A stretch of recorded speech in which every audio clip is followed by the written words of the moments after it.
there is no greater loss than the loss of a person who has always been there in your life and took up such a huge space in your life, to just have everything turned on its head. There is no situation quite like it. A dear person in my life who has been more than a father figure, closer to father, has been diagnosed with very late stage pancreatic cancer. And we got the news, and our lives were just turned upside down immediately. We went from having a great afternoon and a great week to just all of those emotions and fear and panic and worry and heartbreak for everyone in the family who is going through this incredibly difficult time. And it is truly the most difficult time. We always say about our daily stresses of work and finances or relationships, it's not life or death. Well, that does not apply in this most difficult of times. And so our world was turned upside down, and we got our first flight out of town to go be with him and the family. And we're just staying with him and his family for as long as it takes, and just trying to be some source of comfort for everyone, as anyone who has experienced some kind of cancer or illness with them or someone they love in their life knows just how difficult it is.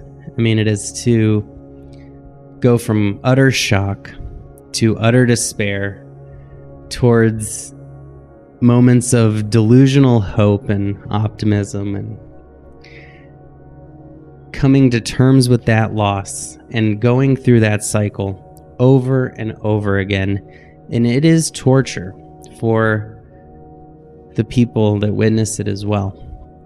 And so this podcast, I want to talk a little about grief, and I want to talk about what that looks like, what we can expect in that process, which will face all of us at some point in our lives, and a few things that we can do to create the best possible, strange as it may sound, grieving experience. Because within every storm is the rainbow that comes out later. And within every sunrise is a sunset. Within every birth is death. And within every love is grief. Because the only way to have a life free from loss is to have a life free from love. And as difficult as it may be in times of loss, we all choose a life of love. So first, I want to talk about the grieving process and what it looks like, and what we can hope to remember when we are faced with the loss of a loved one or confronted with our own mortality. If there is one thing that I can hope for everyone on this planet to do, is to do as the Buddha called, die before we die. And what he means by that is simply to expand our consciousness and awareness so that we see the impermanence of the things in our lives that seem permanent. We cannot see a plant growing before our eyes. It looks totally still. We can't see a baby grow into an adult unless we look back over pictures and see the progression that way. And so things seem permanent. And in our subconscious mind, they become permanent, even though we know that everything is impermanent, that nothing lasts forever, that everything changes. We spend more time in permanence than we do in impermanence.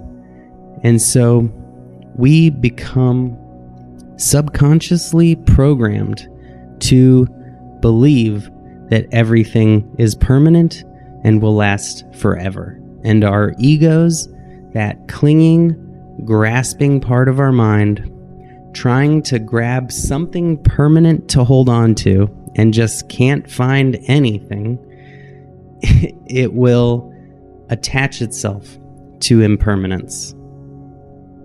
But if we can remember that when we receive a new present, a new car, that this will break down one day.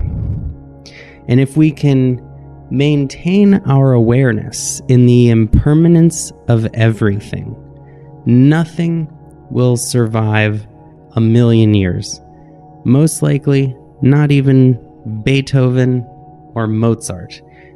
How do I know this? Because no one remembers any story that happened 1,000,000 years ago. We all come from Source. We will all return from Source.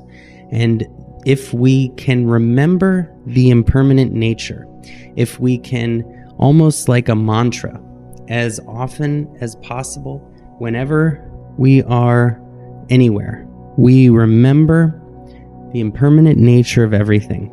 And each time we do, we program our subconscious a little more and a little more. And this doesn't bring panic or fear or worry or stress like many people might think. Quite the opposite. It brings us gratitude, and we treat people with the love and respect they deserve and never take them for granted. And so the more we reflect on the impermanent nature of reality and meditate on the fleeting sensation of everything we experience, and we notice how every sensation merely arises and falls away, just like everything else in the universe, the nature of our thoughts and our feelings and everything under the cosmos is temporary and simply arises and falls away.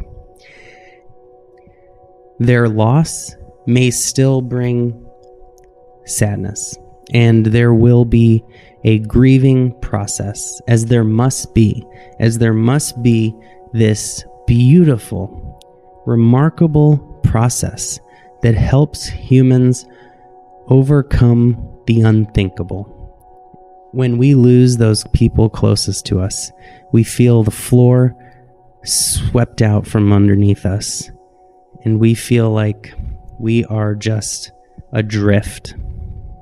But if we practice impermanence and detachment before loss, then that fall doesn't seem so insurmountable. And this grieving process is the process of our brains, which had a deep hardwiring of a person that took up space in our lives, in our hearts, in our minds. And it has to come to terms with this gaping hole. And so we have this beautiful expression of love take place in every human being. when we lose a loved one. This transitioning and new understanding of our lives and our place within the universe. And all I can wish for everyone who's grieving the loss of a loved one is to forgive yourself of those inevitable feelings of regret. And don't confuse this beautiful process, which should be focused on our loved one, with anger at whether it's doctors or a driver or God or anyone else. There may be anger. There may be anger at ourselves. We may feel like we could have done something, but only hindsight is 20/20. And if there was anything we could have done, we would have saved our loved ones. We couldn't have changed our schedule that day or made a different care decision or anything else. We are all operating to the best of our ability. Doctors are not perfect. We do not fully understand the human body, and there are an infinite amount of factors that go into every little action and choice we make. There are so many that not one person can have much responsibility for anyone's passing. There are too many factors. Even in a murder, we must acknowledge that that perpetrator, most likely, if we had their brain, their body, and grew up in their shoes, in their neighborhood, with their experiences, how could we not do exactly what they had done? And so forgiveness is so crucial to keeping this process that is a beautiful expression of love, pure and clean and simple and manageable. There will be anger. There will be regret and bargaining and denial and all of those stages that help us process this unimaginable heartache. But just like the elephants who cry at the loss of their loved ones, who visit the graveyard where they bury their dead and visit every year, who mourn just like we do. These acts of love are essential to honoring the lost and to honoring their memory and to live as they would want us to. I heard a great quote recently from a grief counselor specialist. I can't recall his name, but he said that someone once asked him, "How long will I grieve for?" And his response was, "How long will the person you lost be dead for?" And this is essential to understand that we will never get over the loss of a loved one. It is not something we forgive, we can let go. These are people who were huge parts of our lives, and we wouldn't want to forget them if we could, and there's no way we can reach a place where we say, yes, that death was fantastic. But what we learn to do is integrate that grief into a way that brings meaning, purpose, and even joy to our lives. And we do this by truly integrating their memories into our lives. We don't try to forget them. We do the opposite. We create a vibrant relationship with their spirit. If you lose a parent, half of them is inside you. Every memory is inside you. And when we know people on a level like that, they speak through us and they speak to us. And we can speak to them. We can hear their guidance. We can know their mind. And they are with us all the time, wherever we go. And in this way, there is a deeper relationship that can take place. And while we grieve, do not fear for their eternal soul. Do not fear the pain or the process. Just like being born, coming from source, consciousness awakening into the universe when we're born, and returning to source from whence we came. These eternal, infinite spirits or consciousness or one life, we have worn the veil of separateness. We have put on these meat suits, and we are simply taking off our costume and merging back with that one true source, free from that illusion of separateness and that narrow point of consciousness, and once again becoming everything, everywhere, all at once, forever in our lives. And so, what else is there to do but to live as they would wish? And I wish that everyone at my funeral has smiles on their face and is celebrating my life, and it is a joyous, raucous, good time. And I assume that most people wish for their loved ones to live on, live as fully as possible, to not spend one moment crying, to let them know that it's fine. I believe it was Ram Dass who said, "Death is perfectly safe." And it truly is.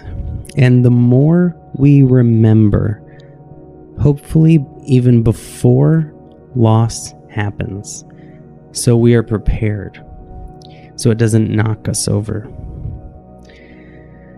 is to remember that grief is an expression of love, and it is nothing to be feared or resisted. And the more we let it wash over us, the more healed we can become. Let yourself weep every day if you need to. They say set aside some time to do that and to just think of your love for them and just meditate on that. Not the memories or the things that could have been, but just on that love you have for them. And this will communicate to our body that there is a new relationship with this person. Do not blame yourself. No one is that powerful.